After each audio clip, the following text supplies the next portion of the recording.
बिस्मिल्लाहिर्रहमानिर्रहीम अस्सलाम वालेकुम। आज की वीडियो में बात करेंगे कि कराची के मेयर को कैसे अगवा कर लिया गया है और ये बड़ी सोची समझी साजिश के तहत किया गया और इसके लिए बड़ी देर से प्लानिंग कर ली गई थी, बहुत पहले ही प्लानिंग कर ली गई थी। आप सोच रहे होंगे कि अभी तो मेयर कराची मुंतखब हुआ है और अगवा भी हो गया है, तो मैं उस मेयर की बात नहीं कर रहा जो ज़बरदस्ती तोंस और दांतली के साथ इलेक्ट हुआ है। मुर्तज़ा वहाब, जिसको पहले एडमिनिस्ट्रेटर कराची भी बनाया गया, और कराची एडमिनिस्ट्रेटर क्यों बनाया गया, इसलिए बनाया गया ताकि बलदियाती इलेक्शन से राह फरार अपना सके पीपल्स पार्टी। तो यही काम वो एक बार फिर से कर रही हैं और करती चली जा रही है कि किसी न किसी शिकस्त से बचे, और शिकस्त से बचने के लिए दोनों और दांधली का रास्ता अपनाया गया। आप देखें इनकी प्रेस कॉन्फ्रेंसेस उठा के देखें मेयर कराची के इंतखाब से पहले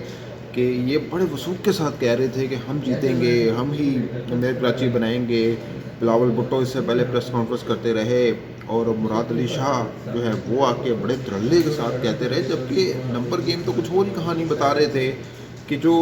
आप देखें जो अक्सरियत मिला के अगर बात की जाए तो टोटल 173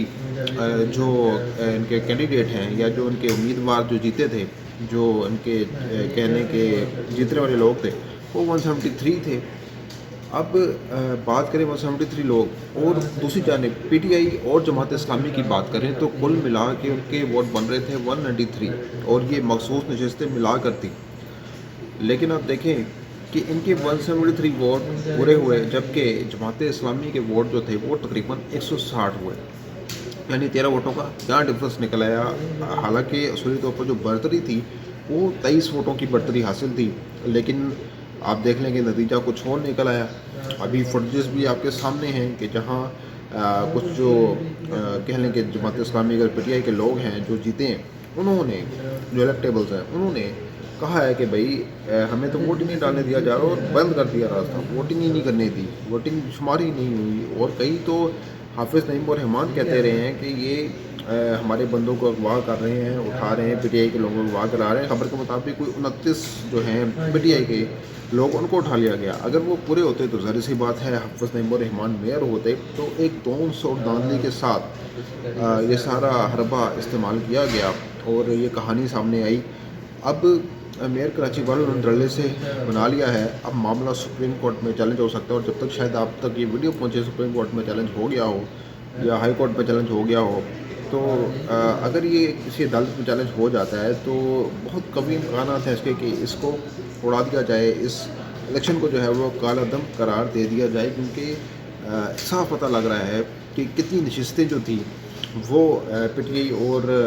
जमात इस्लामी के पास थी, और कितनी नशस्तें टोटल मिलाकर भी पूरी पीडीएम की जो आप कह लें नशस्तें वो भी पूरी नहीं हो पा रही थी। लेकिन इसके बावजूद अगर मुर्तज़ा वहाब बन गए हैं मेयर कराची, तो इसका मतलब ये है कि तोंस और तांतली से ये सारा कुछ मैनिपुलेट किया गया उनको जिताने के लिए। आप देखिए कि जो पीपल्स पार्टी है वो एक तरफ तो नून लीग की सपोर्ट से आ रही है, 8 नशस्तें नून लीग की हैं, जो कुल मिला के मेरे ख्याल से कुल 32 या 33 नशस्तें मखसूस नशस्तें मिला के बनती हैं नून लीग की। तो मैं यहाँ पे भी आपको बताऊँ कि कहानी यहाँ पर भी धड़ाम तख्ता हो सकता है और अदम एतमाद हो सकता है मुर्तज़ा वहाब पर, और वो ऐसे कि आप देखें कि अगर नून लीग जो है वो हाथ खींच ले पीपल्स पार्टी से, तो फिर तो इनका कोई मेयर कराची की रह नहीं सकता, क्योंकि 160 नशस्तें हैं तो ये हैं इनकी। अगर ये भी मान लें कि 160 नशस्तें जमात इस्लामी ने 160 वोट हासिल किए हाफिज़ नईम और रहमान ने, तो तब भी इनके वोट उनसे भी कम हो जाएंगे और मज़ीद कम हो जाएंगे। वो हो जाएंगे 13 वोटों का मार्जिन है, वो तो धड़ल्ले से नीचे चला जाएगा, और उससे ज़्यादा जाएगा कोई 20, 22, 30, तो वोट इनके कम हो जाएंगे। अब सवाल पैदा होता है कि नून लीग क्यों ऐसा करेगी। तो आप देखें तो सही कि पीपल्स पार्टी अगले इलेक्शन के लिए राह बना रही है, राह हमवार कर रही है, और राह हमवार करने के लिए वो पहले उसने बजट पे एतराज़ उठाया कि बजट जो है वैसे तनख्वाहों पर एतराज़ उठाया, सरकारी मुलाजिम की तनख्वाह 33% होनी चाहिए, तो उस पर एतराज़ उठाया गया जो नहीं हुई। फिर बजट पर एतराज़ उठाया पूरे तरीके से, और अब आप देखें कि इलेक्शन के हवाले से भी वो खुलकर सामने आ रहे हैं कि हम इलेक्शन के लिए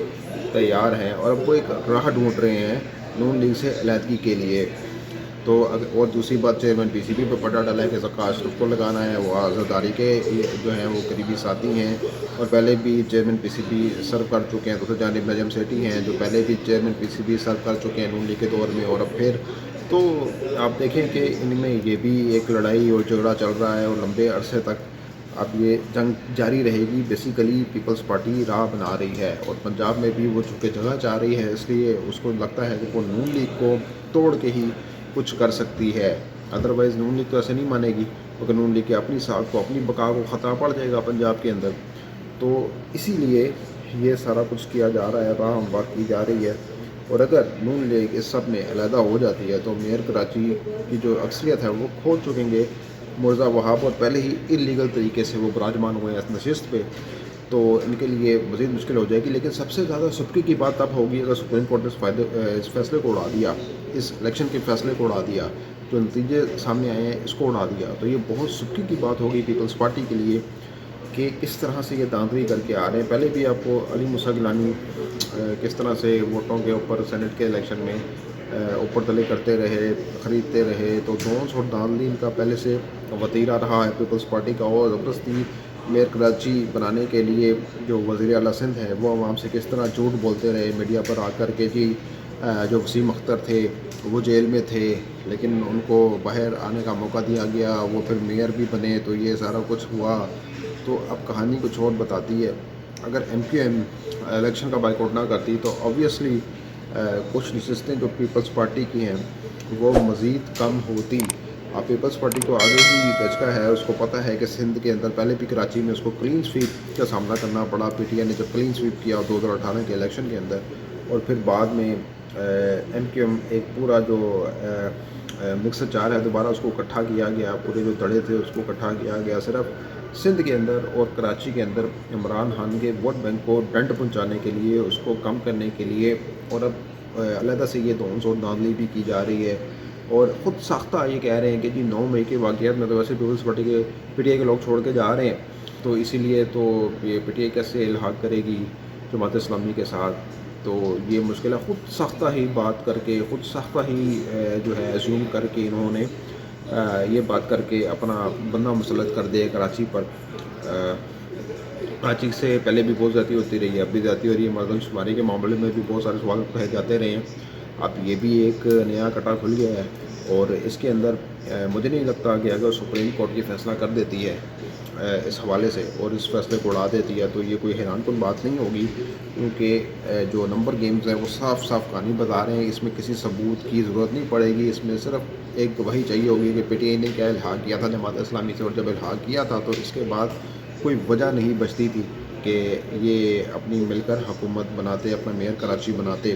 اور یہی ڈیسائیڈ ہوا تھا کہ جو ڈپٹی میئر ہے وہ ڈپٹی میئر کراچی جو ہے وہ پی ٹی آئی کا ہوگا. تو یہ ساز باز کر کے, یہ جوڑ توڑ کر کے, یہ لین دین کر کے انہوں نے ایک اپنی انڈرسٹینڈنگ کر لی تھی جماعت اسلامی اور پی ٹی آئی نے. لیکن بہرحال اب پیپلز پارٹی جو ہے وہ زبردستی مسلط ہو کر اپنا میئر کراچی الیکٹ کر چکی ہے. لیکن کہانی یہ کب تک چلتی ہے یہ تھوڑی دیر میں واضح ہو جائے گا. تو اب تک کے لیے اتنا ہی, اگلی ویڈیو تک کے لیے اجازت دیجیے گا, اپنا بہت خیال رکھیے گا, اللہ حافظ.